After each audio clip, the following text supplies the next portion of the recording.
E aí pessoal, beleza? Vamos lá para mais um vídeo. E esse vídeo aqui que eu quero gravar, tá? Ah, deixa eu fechar isso aqui. Tirando uma dúvida aí principalmente dos meus inscritos lá no grupo de membros, tá certo? Obviamente esse vídeo vai sair primeiro para eles, depois vai sair aí para vocês no geral, tá bom? Mas rolou uma dúvida sobre uma suposta treta que possa vir surgir. E sempre eu falei, ó, cara, eu ignoro qualquer coisa de qualquer assunto, eu simplesmente evito certas situações, mas quando se trata de Bíblia e de alguém que, sei lá, se diz um pseudo-cristão ou esteve no meio ali dos cristãos e fala uma em verdade acerca da palavra de Deus, eu me sinto impelido e na obrigação de vir aqui falar com vocês. Eu até fora um pouco do assunto que a gente tem trazido no canal, mas eu só tenho esse canal, tá? Ainda não me programei para abrir outro só para expor esses assuntos de questões bíblicas, então eu uso o espaço que eu tenho para atingir as pessoas que eu preciso atingir, né? E não deixar pessoas enganadas, certo? Certo. Dados os avisos, vamos complementar isso aqui. Em primeiro lugar, características de quem vai falar, duvidar da Bíblia, e até com tom jacoso, piadinha, risadinha, como se fosse superior, sabe? Como se Bíblia, eu não vou falar disso não, o Paulo lá que eles, né, que acreditava que Jesus ia vir na época dele. Você sabe, a pessoa não lê Bíblia, não tem conhecimento. Eu sei que não tem conhecimento para estar falando o que fala, né? Mas a arrogância não deixa se enxergar e se colocar na posição. E assim, e quando uma pessoa vai por um caminho de destruição e de devassidão, ela não consegue perceber que ela está se destruindo. Ela não consegue. Por quê? Porque o bolo de gado que defende a pessoa não deixa a pessoa enxergar. Então ela vai pro fundo do poço, ela vai caindo, ela vai se destruindo, ela vai abandonando não amizades que tinha, mas enfim, você entende, abandonando coisas do passado que levaram ela a ser o que é, que ajudaram a ser o que se tornou. E aí o pior caminho, que esse pra mim é um caminho sem volta, blasfemar contra as dignidades. Se aliar a pessoas que emprestam sua boca para Satanás, seu corpo, e blasfemam contra a palavra de Deus e contra os seus servos, certo? Então, quando a pessoa faz piada dizendo que. Eu só me lembro de um texto que a gente vai ler aqui, e provavelmente o cidadão ou os cidadãos que defendem esse tipo de coisa conhecem, é engraçado, né? Eles caem como patinho na armadilha de Satanás, né? Mas enfim. Então, o texto supracitado pelas pessoas é um texto que está aqui em Tessalonicenses. Cara, é um texto tão claro, é um texto tão límpido. O ideal, pessoal, para vocês entenderem de arrebatamento, o ideal é ler todo Tessalonicense. Primeira e segunda. O ideal. Mas, como eu não quero tomar muito tempo dos senhores, tá? Eu só quero deixar claro a canalice de quem se presta a falar do que não sabe. Eu vou ser direto. 1 Tessalonicenses, capítulo 4. 2 Tessalonicenses, capítulo 2. Só isso. Só isso. Não vou me alongar mais. Tá bom? Lembrando, pessoal, quem quiser participar do nosso grupo de membros, é só se tornar membro aí no canal. Tá certo? A gente discute essas coisas com maior facilidade lá e mais tempo é óbvio. Porque é um vídeo que a gente faz um vídeo e acabou. Mas em um grupo a discussão ela vai, né? Ad um eterno. Tá? Agora, para vocês entenderem o contexto de Tessalonicenses, Paulo vai falar o tempo todo sobre a vinda de Cristo e arrebatamento. Em nenhum momento Paulo vai dizer, ó, eu espero Jesus na minha época, no meu tempo. Mas tem gente que enxergou isso em algum lugar aqui. Tá? E aqui ele vai falar, né? Ele vai dar diversos conselhos, entendeu? Sobre a palavra de Deus. Ele vai falando e ele entra aqui na questão da glória, de galardão, de.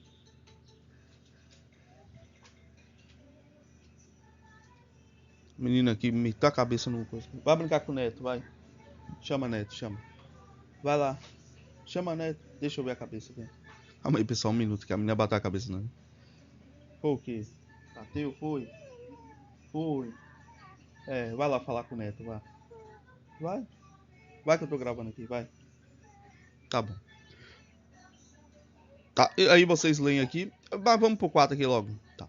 Aí Paulo inicia da seguinte maneira: Finalmente, irmãos, vos rogamos e exortamos no Senhor Jesus que assim como recebestes de nós, de que maneira convém andar e agradar a Deus, assim andai para que possais progredir cada vez mais, porque vós sabeis que mandamentos vos temos dado pelo Senhor Jesus, porque esta é a vontade de Deus, a vossa santificação, que vos abstenhais da fornicação. Isso aqui é porque Jesus só quer coração, né, na cabeça de muita gente. Que cada um de vós saiba possuir o seu vaso em santificação e honra, não na paixão da concupiscência. O vaso é corpo, tá? É como os gentios que não conhecem a Deus. Ninguém oprima ou engane o seu irmão em negócio algum, porque o Senhor é vingador de todas as coisas, como também antes vos lhe dissermos e testificamos. Porque não nos chamou Deus para a imundícia, mas para santificação. Portanto, quem despreza isto, não despreza o homem, mas sim a Deus, que nos deu o seu Espírito Santo. Quanto, porém, ao amor fraternal, não necessitas de que vos escreva, visto que vós mesmos sabeis e estáis instruídos por Deus que vos ameis uns aos outros, porque também já assim o fazeis para com todos os irmãos que estão por toda a Macedônia. Exortamos-vos, porém, aqui ainda nisto aumenteis cada vez mais, e procurai viver quietos e tratar dos vossos próprios negócios e trabalhar com vossas próprias mãos, como já vos tenho mandado, para que andais honestamente para com os que estão de fora, e não necessitais de coisa alguma. Não quero, porém, irmãos, que sejais ignorantes acerca dos que já dormem. Aí Paulo entra dando um conselho sobre as pessoas que já morreram em Cristo, para que não vos entristeçais como os demais que não têm esperança. Porque se cremos que Jesus morreu e ressuscitou, assim também aos que em Jesus dormem, Deus os tornará a trazer com ele. Dizemos-vos mais isto, pela palavra do Senhor, que nós, os que ficarmos vivos para a vinda do Senhor, não precederemos os que dormem. Paulo está falando dele aqui especificamente. E ele fala o quê? Pela palavra do Senhor. Nós, os que ficarmos vivos, ele está falando ele está falando nós aqui dessa época. As pessoas têm que entender que a palavra ela é atemporal. E Paulo escreveu isso para todas as igrejas, em todas as épocas, que é isso que está escrito. Tanto em Coríntios, Pedro também, quando vai fazer a oração, que é uma oração linda, maravilhosa. Eu não me lembro se está em 1 Pedro, mas quando ele faz a oração ao Senhor, ele fala o quê? Para alcançar a todos, em todas as épocas. Aí quer dizer que esses homens aqui, eles se enganaram sobre a época. Eles não marcaram datinha, mas mesmo assim eles se enganaram. É isso que você está querendo dizer. Se você lesse todas as cartas de Paulo, ia ficar muito claro que quando Paulo fala isso aqui, ele está falando em um contexto geral, atemporal. Ele não está marcando data. Ele está deixando claro para aonde essa carta dele chegar, para todo cristão entender que aqueles que morrem, eles vão ressuscitar em Cristo.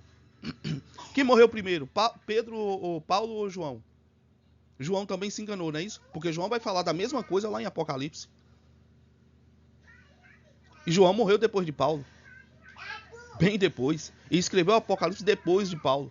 Bem depois. Ué. Aí quer dizer que João não tinha acesso ao Espírito Santo, enganou Paulo, enganou João sobre a vinda? Ah, tá. Aí Paulo, depois que ali próximo de morrer, escreveu todas as cartas, ele ia morrer, né? Paulo ia morrer, escreveu todas as cartas, mas isso aqui ele se enganou. Ele não pôde corrigir isso de alguma forma. Ou isso aqui não acabaria com a moral de todos os cristãos da época, Paulo defendendo um arrebatamento que não aconteceu e ele morreu antes. Então a sua lógica que de quem defende essa baboseira é isso, baseado em um texto que eles não conseguem entender que a escrita da Bíblia ela é para todos os povos aonde chegaria a escrita. Que é por isso que Pedro faz essa oração visando os crentes e aqueles que ainda virão conhecer a fé. Certo, vamos continuar. Porque o mesmo Senhor descerá do céu com alarido e com voz de arcanjo e com trombeta de Deus, e os que morreram em Cristo ressuscitarão primeiro. E aqui ele já começa a citar 2 Tessalonicenses, a gente vai lá daqui a pouco, que tem um link lá com Apocalipse. Depois nós, os que ficarmos vivos, seremos arrebatados juntamente. É falta de interpretação de texto, né? Vai entender, né? Esse cara é pós-graduado, não sabe ler o negócio direito. Juntamente com eles nas nuvens, ao encontrar o Senhor nos ares. E assim estaremos sempre com o Senhor. Portanto, consolai-vos uns aos outros com esta palavra. Paulo está falando assim na nossa época? Não. a escrita, um exemplo, quando Jesus cita Mateus 24, foi para que época? Foi para quando ele estava vivo, para os judeus da época dele?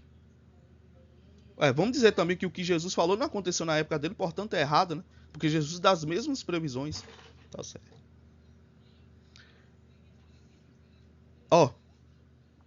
Mas irmãos, aí, se ele lesse aqui e viesse por 5, mas irmão, acerca dos tempos e das estações, não necessitais que vos escreva, porque vós mesmos sabeis muito bem que o dia do Senhor virá como ladrão de noite.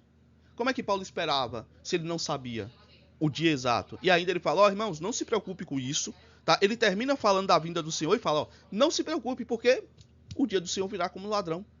Pois que quando disserem a paz e segurança, então lhe sobrevirá repentina destruição, como as dores de parto, aquela que está grávida, e de modo nenhum escaparão. Mas vós, irmãos, não estáis em trevas para que aquele dia vos surpreenda como ladrão, porque todos vós sois filhos da luz e do dia. Nós não somos da noite nem das trevas. Não durmamos, pois, como os demais, mas vigiemos e sejamos sóbrios, porque os que dormem, dormem de noite, e os que se embebedam de noite. Mas nós, que somos do dia, sejamos sóbrios, vestindo no coração a couraça da fé e tendo por capacete a esperança da salvação, porque Deus não nos destinou para a ira, mas para a aquisição da salvação por nosso Senhor Jesus Cristo, que morreu por nós para que, quer vivamos, quer durmamos, vivamos juntamente com ele. Por isso exortai-vos uns aos outros e edificai-vos uns aos outros, como também o fazeis. E rogamos-vos, irmãos, que conheçais os que trabalham entre vós e que presidem sobre vós no Senhor e vos admoestam, e que tenhais em grande estima e amor por causa da sua obra, tende paz entre vós. Rogamos-vos também, irmãos, que admoestais aos desordeiros, consolei os de pouco ânimo, sustentai os fracos e sejais pacientes para com todos. Vede que ninguém dê a outro mal por mal, mas segui sempre o bem, tanto uns para com os outros como para com todos. Regozijai-vos sempre, orai sem cessar e em tudo dai graças, porque esta é a vontade de Deus em Cristo Jesus para convosco. Não instigais o Espírito, não desprezeis as profecias, examinai tudo, retende o que é bem, abstenhai-vos de toda a aparência do mal, e o mesmo Deus de paz vos santifique em tudo, e todo o vosso espírito e alma e corpo sejam plenamente conservados e irrepreensíveis para a vinda de nosso Senhor Jesus Cristo. Fiel é o que vos chama, o qual também os fará, irmãos, orai por nós. Saudei a todos os irmãos com ósculo santo. Beleza? E aí, vocês já entenderam aqui que tudo que Paulo está fazendo é uma exortação, é um aviso. Paulo não marcou data. Paulo não disse que... Entendeu? Isso vale para toda a época. E tem um cronograma profético. O cronograma de Paulo não passaria o cronograma profético acerca do fim dos tempos. Paulo não seria louco. Não é nem questão de Paulo ser louco, não. O Espírito Santo não enganaria Paulo acerca dessas coisas. Porque quem revelou para Paulo foi o Espírito Santo. Agora vamos lá para 2 Tessalonicenses. Ora, irmãos, rogamos-vos pela vinda do nosso Senhor Jesus Cristo e pela nossa reunião com ele. Olha como Paulo já inicia. Rogamos pela vinda do nosso Senhor Jesus Cristo e pela nossa reunião com ele, que não vos movais facilmente do vosso entendimento, nem vos perturbeis, quer por espírito, quer por palavra, quer por epístola, como de nós, como se o dia de Cristo já estivesse perto. Esse Paulo aqui falou que esperava Jesus na época dele. Não, calma, tem mais. Ninguém de maneira alguma vos engane, porque não será assim, sem que antes venha a apostasia e se manifeste o homem do pecado, o filho da perdição. Você sabe qual é a condição, segundo o apóstolo Paulo, que recebeu essa revelação do Espírito Santo para que Jesus venha? É apostasia, manifestação do anticristo. Pois é, Jesus só vem, segundo o apóstolo Paulo, né, com a divina revelação do Espírito Santo, depois que o anticristo surgir. Então, como é que Paulo aqui está dizendo que Jesus vai vir na época dele? Aí vão inventar agora que Paulo acreditava que o anticristo viria na época dele? Paulo está dizendo claramente, Jesus só vem depois que vier a apostasia e se manifestar o homem do pecado, o filho da perdição, o qual se opõe e se levanta contra tudo que se chama Deus, ou se dará de sorte, ou se adora, de sorte que se assentará como Deus no templo de Deus, querendo parecer Deus. Não vos lembreis que essas coisas vos dizia ainda quando estava convosco? Aqui, obviamente, Paulo, primeira carta de Tessalonicenses, Paulo estava em Tessalônica. Segunda carta de Tessalonicenses, Paulo estava em uma outra viagem, tá? E agora vós sabeis o que o detém, para que ao seu próprio tempo seja manifestado. Porque já o mistério da injustiça opera, somente há um agora que o retém, até que do meio seja tirado. E com todo o engano de injustiça, e isso aqui também, né, prova claramente que não existe pré-tribulacionismo, né? Se o anticristo precisa surgir para Jesus voltar, a igreja passa por um período, né, da tribulação. Isso é um fato. E com todo o engano de injustiça para os que perecem, porque não recebem o amor na verdade para se salvarem. E por isso Deus lhe enviará a operação do erro para que creiam na mentira, que é o que? Apostasia. Para que sejam julgados todos os que não creram na verdade, antes tiveram prazer na iniquidade. Mas devemos sempre dar graças a Deus por vós, irmãos, amados do Senhor, por vos ter Deus elegido desde o princípio para a salvação e santificação do Espírito e da fé na verdade, para que pelo nosso evangelho vos chamou para alcançardes a glória do nosso Senhor Jesus Cristo. E aí, pessoal, a gente entra em outras situações que tem a ver mais com a fé cristã do que qualquer outra coisa. Então, por que os apóstolos, eles sempre falavam de maneira meio que atemporal, tanto válido para o presente como para o futuro? Porque essa é a visão do cristão. O que o apóstolo Pedro vai falar? Né? Alguns dizem que o Senhor retarda a sua vinda. Mas o que é dito? Um dia para o Senhor é como 1000 anos, e 1000 anos é como um dia. Mesmo que pareça que ele retarda, ele não tarda em suas promessas. Então, por que os apóstolos falam nessa linguagem até de Cristo? Exatamente por quê? Por causa do tempo não é coerente do ponto de vista cristão. O tempo, ele só pertence a Deus. Entendeu? Então, por isso que as coisas, ela pendem para um futuro, sempre para um futuro, e não para o presente. A gente não trabalha no presente, a gente trabalha pensando lá na frente, no futuro. E é por isso que a fé é a certeza das coisas que não se veem, mas que se esperam. Isso é definição de fé. E aí um cidadão que não lê Bíblia, ele vem me falar uma asneira dessa, sendo que ele só poderia pular um livrinho e partir para aqui, para Paulo dizer isso. Mas vamos lá, agora eu vou deixar uma mensagem direta para essas pessoas, que está aqui em 2 Pedro, capítulo 3. É direta essa mensagem, tá? Vai doer? Não vai doer no ego. Mas no sentido de que a pessoa vai baixar a cabeça e entender que ela está por um caminho errado e mal, não vai. Entendeu? É que só vai ferir o eguinho dessas pessoas. Porque é isso que a única coisa que existe. 2 Pedro capítulo 3. Amados, escrevo-vos agora essa segunda carta, em ambas as quais desperto com exortação o vosso ânimo sincero, para que vos lembreis das palavras que primeiramente foram ditas pelos santos profetas e do nosso mandamento como apóstolos do Senhor Salvador. Sabendo primeiro isso, que nos últimos dias virão escarnecedores. Isso aqui é a minha mensagem particular para essas pessoas. Nos últimos dias virão escarnecedores, andando segundo as suas próprias concupiscências, dizendo: onde está a promessa da sua vinda? Porque desde que os pais dormiram, todas as coisas permanecem como desde o princípio da criação. Eles voluntariamente ignoram isso, que pela palavra de Deus, já desde a antiguidade, existiram céus e a terra, e que foi tirada da água e no meio da água subsiste. E ainda, essas pessoas caminham para a dúvida da verdade que está contida na Bíblia, que é sobre a criação. Mas se o cara ignora, faz piadinha com a vinda de Cristo, vocês querem o que mais? Vocês querem que ele defenda o quê? Que tipo de verdade? Pelas quais coisas padeceu o mundo de então, encoberto com as águas do dilúvio. Mas os céus e a terra que agora existem, pela palavra, se reservarão como tesouro e se guardarão para o fogo até o dia do juízo e da perdição dos homens ímpios. Isso aqui é quando, pessoal? Final dos tempos, né? Não é isso lá, novos céus e nova terra, que a terra será purificada pelo fogo? Esses homens aqui estavam enganados, achando que Jesus voltaria para eles. Tá bom.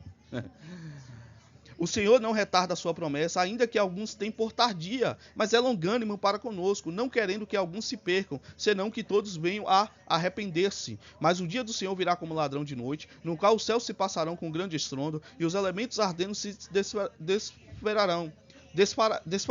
Tá aqui, ó. Paulo não sabia não do fim dos tempos, né? Paulo se enganou, né? Tá bom. Pedro também se enganou, João se enganou, todos eles se enganaram. Mas, né, os youtubianos aí estão super certos. Eles manjam demais. Se falar grego, então pronto, aí virou Deus, né? Não, ó, no grego antigo. e a terra e as obras que nela há se queimarão. Havendo, pois, de perecer todas essas coisas, que as pessoas vos convém ser em santo trato e piedade, aguardando e apressando-vos para a vinda do dia de Deus, em que os céus em fogo se desfarão e elementos arderão e se fundirão? Mas nós, segundo a sua promessa, aguardamos novos céus e nova terra, em que habita a justiça. Por isso, nós aguardamos o quê? Novos céus e nova terra. Para ter novos céus e nova terra, tem que vir anticristo, tem que vir apostasia, tem que vir anticristo, tem que ser destruído tudo. Por isso, amados, aguardamos essas coisas, procurai que deles sejais achados imaculados e irrepreensíveis em paz, e tendo por salvação a longanimidade do Senhor, como também o nosso amado irmão Paulo vos escreveu segundo a sabedoria. Tu acha que Pedro está falando da sua vinda, está falando da vinda do Senhor, está falando dos que dormem? Por quê? Porque ele não conhecia Tessalonicenses, senhores? É sério? Que Paulo ele estava enganado, e aí, portanto, Pedro também, será que está enganado aqui, em estar citando? É isso que vocês querem me dizer? Cara, se vocês lessem a Bíblia, só um pouquinho, velho, só um pouquinho, vocês não cometeriam tantos pecados. É só um pouquinho, não é muita coisa. Eu só li 3 capítulos aqui, meus senhores. E vocês não cometeriam pecados tão hediondos. Falando disso disso o quê? Falando disso o quê? Da vinda do Senhor. Da nossa reunião com Ele. Não é a mesma coisa que Paulo está falando em Tessalonicense? Meu Deus, Pedro, aquele que recebeu a chave da igreja, aprendeu com o apóstolo Paulo, está aqui referenciando o apóstolo Paulo, vai dar um puxão de orelha em vocês agora, falando disso em todas as suas epístolas, entre as quais há pontos difíceis de entender, que os indoutos e inconstantes, O que é uma pessoa inconstante? Aquele que não se firma em nada, toda hora está mudando de assunto, toda hora está mudando de pensamento, acreditava uma coisa hoje, amanhã não acredita, Não é isso? A Terra é plana até segunda ordem. Fica até estranho, essa frase. Olhando agora, tudo que está acontecendo, o que está reverberando, até segunda ordem. Será que eu fui enganado mais uma vez? É por isso que eu me afasto das coisas, E igualmente as outras escrituras, inconstantes que torcem, e igualmente as outras escrituras para a sua própria perdição. Eu não acredito que esse tipo de gente tenha sensibilidade e que o Espírito Santo ainda esteja atuando lá para se arrepender. Que sim, que tenha. Mas eu duvido muito. Aqui só vai bater no ego e vai tornar uma pessoa mais raivosa ainda. É bom que prova o que a gente está falando. Vós, portanto, amados, sabendo disto de antemão, guardai-vos de que, pelo engano dos homens abomináveis, sejais justamente arrebatados e descaiais de vossa firmeza. Antes, crescei na graça do conhecimento do Senhor e Salvador Jesus Cristo. A Ele seja toda a glória, assim, agora, como no dia da eternidade. Amém. A carapuça serviu? Serviu. Para acordar, para despertar, ou para tornar uma pessoa mais odiosa ainda, mais inconstante, mais depravada? Serviu. Se for servo de Deus, de coração humilde, por mais que minhas palavras sejam duras, vai reconhecer e vai ser humilde. Senão a gente já sabe qual é o caminho. Certo? É isso aí, pessoal. Valeu, um abraço e até o próximo vídeo.